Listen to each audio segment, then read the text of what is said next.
Yeah, my name is Spencer Seebald. I'm a solutions engineer at Puppet Labs.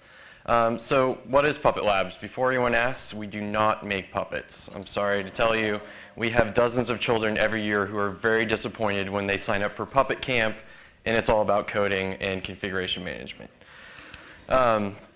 So today, I'm going to show you a little bit about what Puppet Labs is, what it is we do as a company. When Thupten originally emailed me, he was like, hey, can you give a demo? Can you give a talk? And I was like, sure, but our demos are about 90 minutes on average. Is that going to work? And he's like, how about 5 minutes? So I'm going to try my best to try to fit it into the time span that we have here today. So to give you guys a little bit of an idea of what Puppet Labs is, we make configuration management server automation software. So effectively, you have 100 servers that you need to build. Traditionally, those have been done by hand, right? For any of the sysadmins out in the audience today, you got an SSH and a for loop. You have a giant checklist that you got to run a bunch of scripts on, what have you. You're going to forget, right? It's human error. You're going to forget to do something at some point. And then you get in trouble, right? Then your boss gets mad. These production servers are down. You're wearing the the 1980s pager, getting the page at 3 a.m. because your website's down or what have you. So what Puppet Labs does is we are able to actually model your infrastructure as code in a stateful way. So I can basically say, hey, this service, make sure it's always running. This config file, make sure it always stays the same. Even if somebody logs in and makes a change that's unauthorized, I want Puppet to revert that change for me, automatically refresh any services, and then report on it as well, right? So this allows me to not only enforce a level of compliance, but also ensure that my infrastructure is in that known good state at all times. So let's look at that, what that looks like really quickly to model infrastructure as code. Oops, got my caps lock on.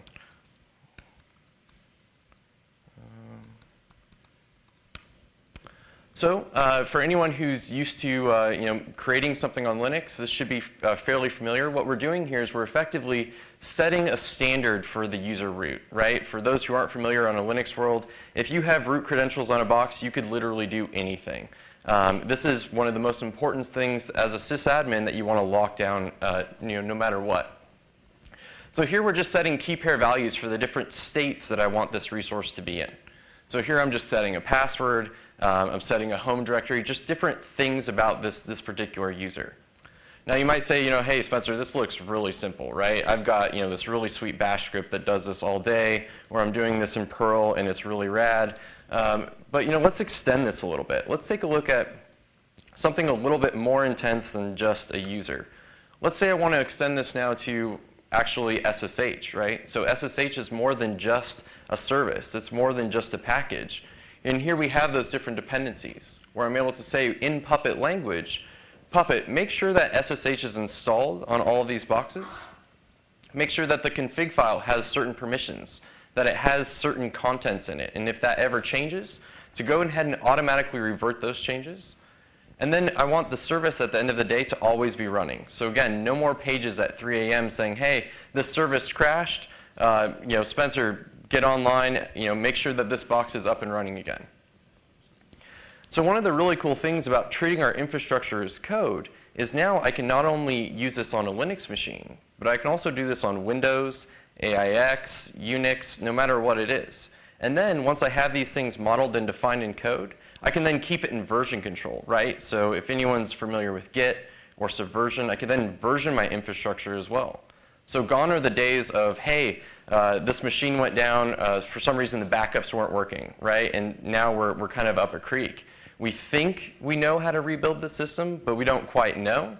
With Puppet, now that I have all these things versioned, it's a matter of me just spinning up a new system, applying that same code that I had applied to it, and Puppet takes care of the rest for me. It's going to build those systems the same way and keep them in that known good state no matter what. So one of the really cool things, we are an open source company, so we were kind of born on the Linux side of the house. We've been around for about 10 years. But like I said, we've just now kind of added Windows support in the last couple years, which has been really fun. Windows is kind of a totally different beast. And we also have an enterprise offering as well. So kind of just to tie all this stuff together, for any of the sysadmins out in the audience today, basically, not only can I model my infrastructure as code using Puppet, but we also have a lot of reporting tools built on that. So now I can also audit those systems as well. So being able to, let's see if I got an example up. So right now, I've got this tied into Elasticsearch, but it's not showing up. But let me just pull up my master and just kind of show you guys what that looks like. So basically, oops. Well, that's probably a good place to stop anyway while I'm pulling that up. Are there any questions? So usually, this is a lot of stuff. It touches a lot of different pieces. So it's really hard to do in 5 minutes, but I'd be happy to field any questions. Sure. Could you use the time you would have used to answer this question to continue your presentation? Sure. Love to. So this is our web interface that sits on top of this, which is one of the really cool things here is you're going to notice all my different operating systems in the center, right?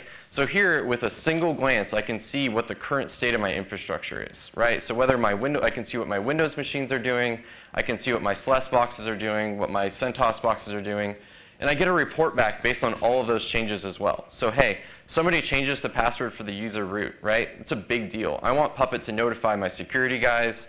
I myself want to know about those things. I'm going to get a report back saying like, hey, this was changed. Puppet's keeping me in the clear, but there's probably something I should know about going on in this box, right? From here, I can also classify different machines as well. So again, going back to saying, hey, I need 100 IAS servers, and I need to make sure that they're stood up the same way consistently. I can create classes and groups around those things as well, all modeled in my Puppet code. Any other questions? Sure. Is this all software-based once the system's up and running, or do you use some of the manageability hardware built for chipsets to instrument remotely underneath OS? Yeah, great question. So Puppet is everything from the OS layer on up, and that's really where, to get from the OS layer below, that's where our investment from VMware comes in. So we can actually interact natively with vSphere, Hyper-V, a lot of those different technologies to be able to say, hey, I need a machine stood up, install and configure the operating system a certain way, and then deploy an application stack with Puppet. Anything else? Sure. You absolutely could. And we're seeing Puppet start to penetrate a lot of the smaller embedded systems as well. So any network guys out there, we have a partnership with Cisco, where Cisco's baking us into all their switches and routers, so the Nexus series, which is pretty rad. Also, if anyone's familiar with Docker, so Linux containers, you can use Puppet to build Docker images. You can also embed Puppet in your Docker images, so kind of a chicken or the egg type of thing, but a lot of value there as well.